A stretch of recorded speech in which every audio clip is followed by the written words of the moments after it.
Hey everybody, it's Meredith. So we're trying out a new segment today, something small that will go in between our big, regular stories. I want to talk more informally with you about what I've been seeing in my Love Letters advice column, which I write for the Boston Globe. I really want to have a space where we can talk about love and relationships and trends and give some good, old-fashioned, straight-to-the-point advice. So that's what we're doing here today. I'm putting on my advice columnist hat. And I'm bringing in another member of the Love Letters family to help me out, producer Caitlin Harrop. Hey, Caitlin. Hey, Meredith. So why don't you tell everybody who you are? Yeah, I'm Caitlin. I am one of the producers for Love Letters. I like long walks on the beach and cutting out all of the times Meredith blows her nose while we're recording. And she's got bangs. I've got bangs. They're pinned back today, but yes, I have bangs. Yeah. It's just something I like to share with people. Caitlin, she has bangs. It's a character trait. It's an important thing for people to know. I'll take it. Meredith, we're trying this new thing. We do not have a name for it. Not even a little bit. Do you have thoughts?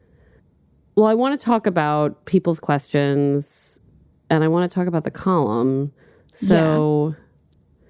I don't know. I just feel like mailbag is too generic. Also, I don't like the word bag. I have also, for some reason, I keep just being like male pattern baldness. This is right. Like, and then it's I'm just like it's like free word association. Remember the movie that was Maid of Honor, but it was Maid of Honor, MADE, and it's like I'm like, what's a pun?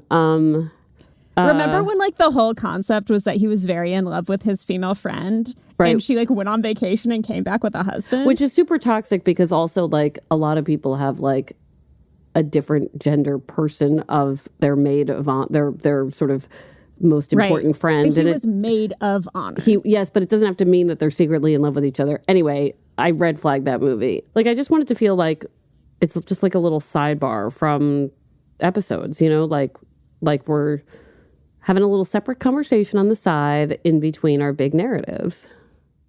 I like that. It's also, we're going to be talking about your column, Sidebar. I like that. Very on theme, on brand. I'm here for that. I like it. I brought 2 questions that have come into the inbox for the column. And I'm hoping, Mare, that we can do a little advice on the fly. What do you think? I would love that. All right, let's do it. Here's the first one. This letter writer says, I have a repetitive problem where I get intense crushes on people I'm friends with and then never say anything about it. I let the crush fester until it becomes creepy or unhealthy. I've always told myself that I'd tell the person I was interested if I ever had a sign they were interested as well, but I can't seem to determine what counts as enough to make a move. For once, I caught it early, but the thing is, he hasn't given me any indication that he's interested. We have a fun time in the hour and a half of driving on days we go into the office, but we never spend time together or talk outside that time period. I don't want to make things awkward to the extent that I lose the friendship or my ride to work. So I guess I'm wondering whether I should make a move or move on, and how does one go about either of those things in a way that won't harm the friendship? Ooh. This is such a timely letter because, like, if you have a crush on somebody in your carpool right now, when gas prices are as they are, this is high stakes. High stakes. You really don't want to mess with the carpool dynamic. So the thing about it is that I think sometimes people who get crushes, and I'm one of these people, you sit and fester with it until it gets so big that it's not even real. And this letter writer is self-aware enough to know that, you know, that they crush to the point of no return. And I'm so glad they caught it early because now they don't have to make a big declaration of love. All they can say is, hey, do you want to get coffee sometime when we're not in the carpool? It doesn't even sound like they're close enough friends that they hang out, you know, outside of this experience. So really, when you talk about affecting the friendship, I don't think there's much of a friendship to affect, but it's a simple question of want to get a drink after the carpool, want to get a bite to eat when we're not in the car. The person's going to say yes or no, and then you can take it from there. And if they say no, I don't think it's going to destroy the carpool. They'll say, I'm busy. They'll politely back away.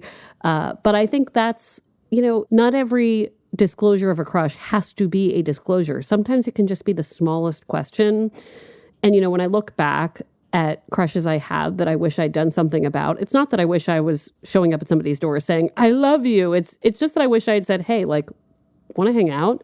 So my advice to this letter writer is just to say, like, want to hang out? It can be far less of a drumroll big deal just to ask for a small gathering outside of the car. And if it doesn't work out, if you feel like the vibes aren't happening when you're having that coffee outside the carpool, maybe you'll find that you have better friend vibes and you get to expand beyond the carpool either way. I'm so glad you said that, Caitlin, because so many people who get crushes, and that is most humans, a lot of humans, they are such good fiction writers that they write an entire fictional relationship in their head before they even get to the first date.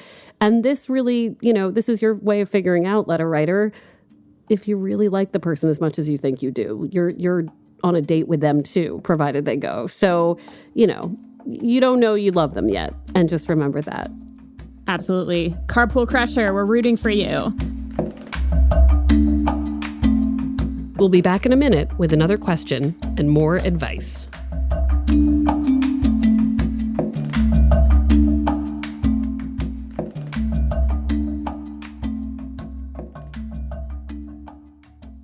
Here at Life Kit, NPR's self-help podcast, we love the idea of helping you make meaningful lifestyle changes.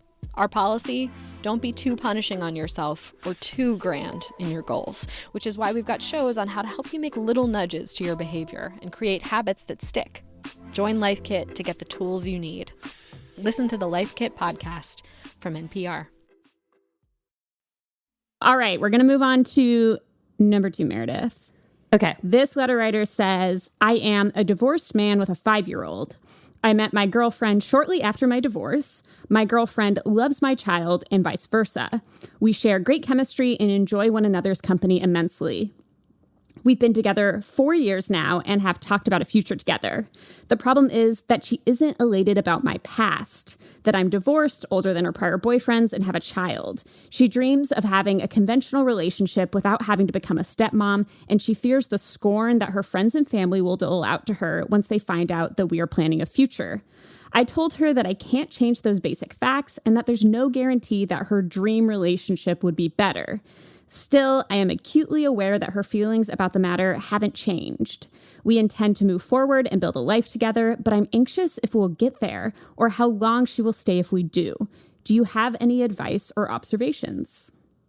I want this letter writer to listen to our episode about what it's like to be a stepmother. Just because Stacey was such a great source and such a transparent person when it came to admitting that she was a bad step-parent for a while and had to learn how to be better and how to learn not to prioritize herself. Totally. So my advice to this letter writer is to think hard about whether or not this is the right person for you before you start building that life. Because at the end of the day, anyone who's dating somebody with kids should know that that person's kids are a priority and should be a priority.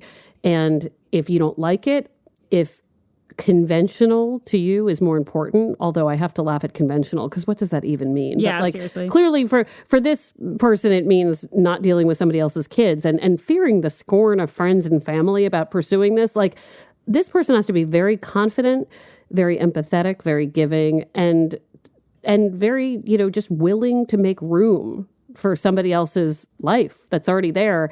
If you're not with that partner, you might want to find another one. So instead of worrying about when they're going to bail out of your life, you might want to consider bailing out of theirs, because you have a great life. You have kids you want to prioritize. You want the kind of partner who will celebrate that, even on terrible days, because I'm not promising it'll always be rosy, but somebody who wants to be there with who you are and the people around you, as opposed to wishing they could hit the delete button. It is, trust me, I say this with all of my child of divorce baggage, you can tell when somebody wishes you were not there. Oh. And I think it is very important to find a partner that can love the life you bring. Yeah, we're not really going half in, half out on this, is what it sounds like. And I also think that this, letter writer's almost partner has to be very honest, with herself about what she's willing to give. Totally. Tough conversations. Meredith. Oh my gosh, should we call the segment Tough Conversations? Tough Conversations. That's also good. That sounds very after school specially, actually. I was just going to say, sit down, everyone. It's time for some tough conversations. Tough Conversations. Mare, you're so smart. Look, you answer questions on the fly. You do podcasts. We love it. This was really fun. I think I'm calling this Validation Corner. Validation Corner. Yeah. I think words of affirmation is my love language. So here we are. I can tell. Mine is just food. I know that's not a full love language, but I think that's gifts. Cotton candy. Yours is definitely cotton candy. This was really fun. I think we might keep doing these segments. So listeners, if you have any questions you want to ask Meredith or the Love Letters team, you can write us at loveletters@boston.com. They might appear here in the segment or in the show season. And I just want to say, like, this is, this in no way replaces our regular season episodes, but this is such a great way to keep in touch and to let you know what's happening in the column on the weeks we're not with you. So stay tuned for more big stories. And yes, send your letters to loveletters@boston.com. I have answered questions about naked hot tubbing, what counts as cheating, why everybody wants to break up in the spring, what happens when you have dating fatigue, what to do after divorce, who should be online and off. So please write in because it's probably under our umbrella. Yeah, this is just a little Love Letters snack between episodes. Thanks so much, Caitlin. I know it's weird to share your own voice and name, and we appreciate it because, it's not a magic person behind the microphone. It's you. It's me. No, this was so fun. Thanks, Meredith. I'll talk to you later.